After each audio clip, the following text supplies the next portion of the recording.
Cerberus is probably the most tactically minded faction that you'll fight in multiplayer and in single player. They'll use cover a lot more, try to smoke grenade to move up. They do have a lot of slow pressure, but they can't offer the rapid closing that the Reaper faction can. My favorite enemy is definitely the Phantom. They just force you to constantly be on the move. If you're in cover, they run at you with their sword. If you're out of cover, they're pounding you with their palm blaster. The Asari, she has stasis, which makes her amazing against the Cerberus faction. Extremely powerful against Phantoms. She can just lock them down anytime she wants. But she's not as strong against Guardians, for example. Whereas the Human has a lot of good powers for debuffing the bigger enemies or crowd controlling the little guys.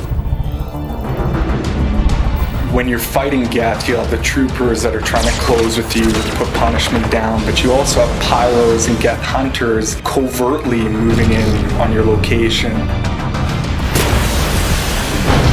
So the most dangerous enemy on the Geth faction is the Geth Prime. He can spawn turrets, he can spawn combat drones.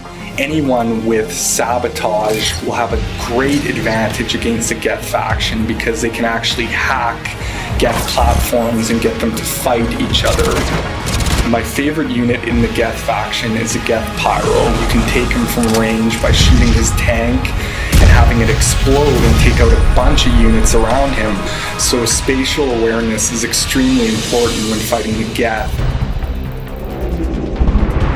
The Reapers in particular are probably our hardest faction right now, just because they're so aggressive. The Banshee, the Brute, the Ravager, they just come at you, and it's not like Cerberus where you can bunker down in an area and just take them out as they come. You really have to stay mobile.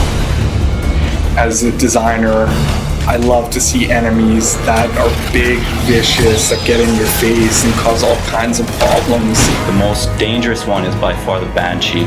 She can teleport at you, she can sync kill you instantly. You can definitely hear her screaming, so you'll know when she's coming.